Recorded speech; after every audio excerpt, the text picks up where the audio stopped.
Hey, Transformers 96 here with another video. I'm going to be talking about a newly shown Hot Toys figure, that being War Machine from Iron Man 2 in the diecast series. So yeah, so overall, I've been crossing my fingers for a figure like this for some time now.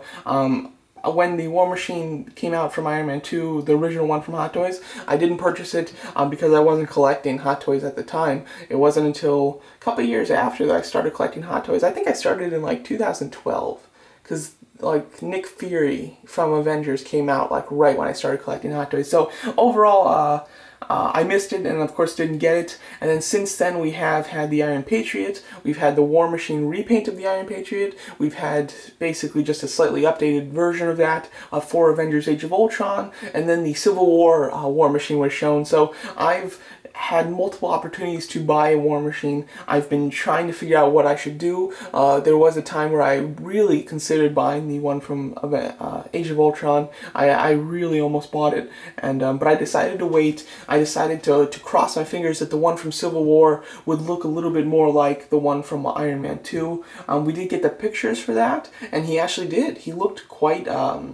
he looked much bulkier than the War Machine from Iron Man 3 or Age of Ultron, and he looked really nice. So overall, I was like, okay, you know, I do like the War Machine 2 look better, or should the Iron Man 2 War Machine look better, but I'm going to settle for the Civil War one because that one looks pretty nice and pretty close. So I was happy with that decision, and then they did finally show a teaser for this War Machine a couple weeks ago, and then that really got me excited here because I've always loved the look of War Machine from Iron Man 2 so much better than any of his other reincarnations, and his look in Civil War is quite nice. It's much closer to what it should be. However, I do definitely think that this is the best look by far for War Machine. So overall, I'm so happy that I do have another opportunity to get it, and to get a cooler version, basically, than the original one that they did. Obviously, it being die-cast and it being an updated version. The original one came out in, like, I would assume 2010 when the movie came out, so it's been 5 years now, so they've definitely advanced in their skill of making figures in general, but especially Iron Man figures. So overall, very excited for this. As you can see, it looks really nice. Looks like it has that weathering throughout, similar to the Mark 43 of Iron Man. I really do like that idea of having you know, a general weather to it, and not just in the battle damage parts. And luckily, he comes with battle damage parts. I love when figures come with those battle damage parts. They're so fun, and they can really change the look of the figure very easily. And he comes with them, and he comes with some good-looking ones, I have to say. He comes with a base that's very similar to the one that came with the Whiplash Mark II, and then he does come with a Don Cheadle head sculpt. It does say that it's completely redesigned. It looks very similar to the one that came with Age of Ultron War Machine. So I'm not quite sure if it's just that face in a newly designed helmet, obviously to match his look from Iron Man 2, or if it is actually a completely new designed face sculpt of Don Cheadle. Overall, it looks good though. Let's bring it up.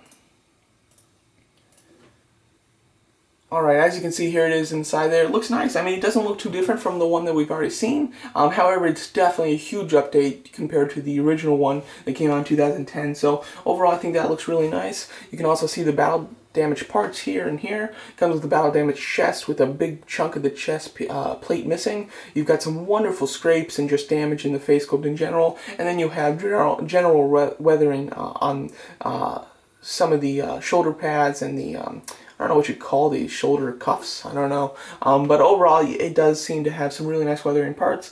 Obviously, I don't like when figures come out with weathered parts basically for the head and chest and maybe shoulders, and then that's it, you know. Then the rest, their arms are pretty, you know, nice and shiny, and their legs are really nice and shiny. However, like I said, along with the Mark 43, this one does seem to have a general weathering throughout it, so it won't look as bad. It will look like his chest and the face is taking the brunt of the attacks. However, he does still have a general I've been in war type of look throughout him. So overall, I'm very excited for the battle damage parts, and looking fantastic. He even does come with a separate a minigun that you can replace this with, where it is completely cut in half, like Whiplash does in the end fight. So that is quite nice.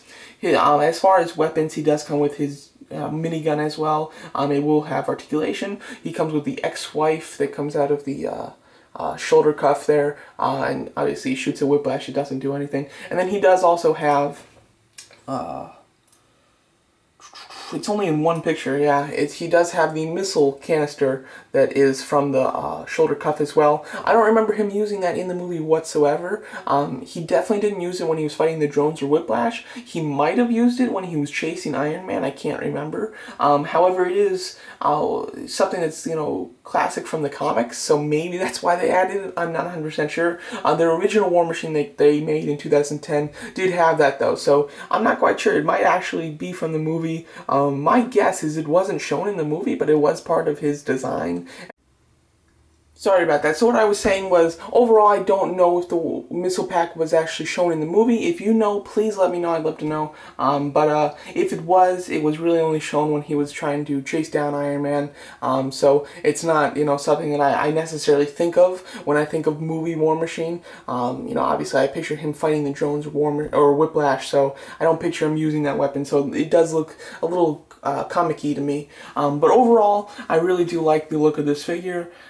Looking absolutely fantastic. The minigun, it looks like the ammo pack does hang very naturally. I hope that you don't get it out of package and it's a really hard or harder plastic, so it doesn't, you know, hang naturally like it seems to, especially in this picture of War Machine from the back. But overall, looks quite nice. The fact that this is a die-cast figure, personally, my feeling on just the die-cast Iron Man figures in general from Hot Toys is that they're completely unnecessary. I have 3 now. I have the Mark 43, I have the Mark 3, and then I have the Whiplash Mark 2, all of which are die-cast, and I just don't need them to be die-cast. I really don't think that they're that special. They're not like, you know, comparing it to like the Elite Series figures from Star Wars, which are just, you know, $25 figures from the Disney store. Those are really cool to have die-cast because they are completely die-cast with the lack of, like, maybe hands and feet aren't die-cast, sometimes the heads aren't, but the rest of the figure is completely die-cast. With the Hot Toys figures, it's just that it has die-cast parts, so the legs are usually die-cast,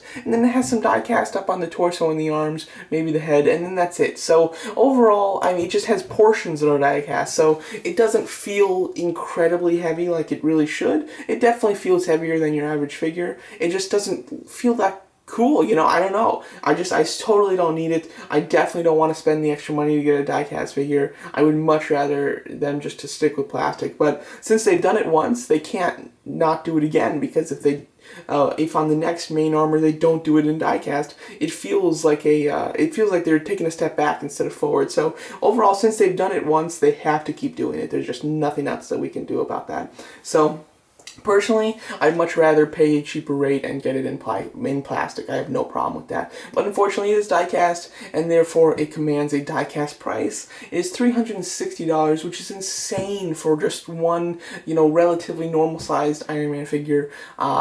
But it's die-cast, so it's going to be that much, and it's just a bummer, actually. So, very disappointed in this. Without the die-cast, it would probably be, I would guess, $300. That would be my guess if it didn't have the die-cast pieces. But with the die-cast pieces, it's an extra, like, $60 under the price. Not worth it, in my opinion, but there's obviously nothing I can do about it. And then the next War Machine that comes out from Civil War, that'll be die-cast, too. So, it's not like there's a benefit for me to wait for the Civil War one, because I like this look better anyway, and the next one isn't going to be cheaper, and it's not going to be plastic. So I'm definitely going to get this one. Very excited for it. It's a figure or a character that I've been waiting for in a long time, and I am for sure going to get the look of the character that I've really been waiting for, and the one that I've really wanted for so long. So overall, very happy about this and very excited. He looks super menacing and super cool in general, and can't wait for it. Doesn't come out for a very long time, actually. It is scheduled for release in October,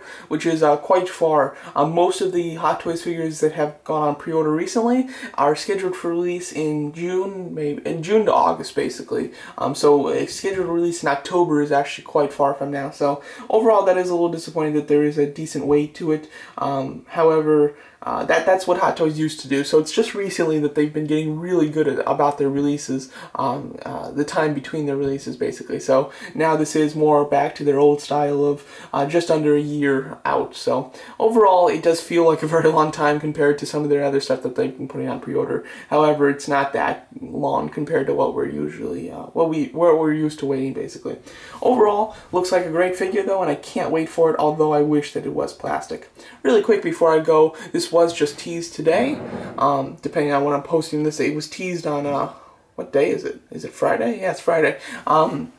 Overall, it is an actual opening Iron Man. It does seem to be the Mark 7, and it looks like it's going to be like where you can see all the inner workings of it, which I think is really interesting and cool. I doubt that it'll be able to collapse together again and be like a regular Iron Man figure. It'll probably be a figure that has basically no articulation, but it can open up, mainly just for show and to put your Tony Stark in front of it like he's about to walk into the suit. Overall, I think it's a really neat idea. If you're wondering why it's the Mark 7 when it says Iron Man 3, he did use the Mark 7 in Iron Man 3, of course, at the beginning of the film, and he walked into it, and he also had it parked outside, opened up for him to walk into. So it would make sense that this would be the Mark 7 anyway. Overall, I think it's an excellent idea. I'll be really interested to see what it looks like, if it looks like super detailed and everything, and to see if it has any articulation, and just to see more about it. It's obviously something completely unique. I doubt I'll buy it,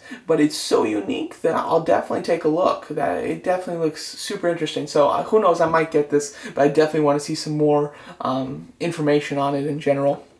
So there you go. That's my very review, talking about mainly War Machine with a bit of the new Hot Toys preview Mark 7 that they're doing. Hopefully they'll do a Mark 7 diecast series. I know a lot of people want that. I probably won't get it though. As much as I love the Mark 7, I have the original one, and that's a wonderful figure, and it's plastic, which I like. So overall, I don't need a new one. But overall, really loving this War Machine, and I'm so happy to finally get the War Machine from Iron Man 2 and to have him be a modern figure with, you know, the really good articulation that we've expected from Hot Toys at this day and age, instead of having to spend a lot of money to buy the old War Machine and him not having, you know, very good articulation or being an outdated figure. So overall, can't wait for this thing, and very happy that I can now add a War Machine to my Avengers collection. So there you go. Those are my thoughts on the newly shown figures, and thanks for watching.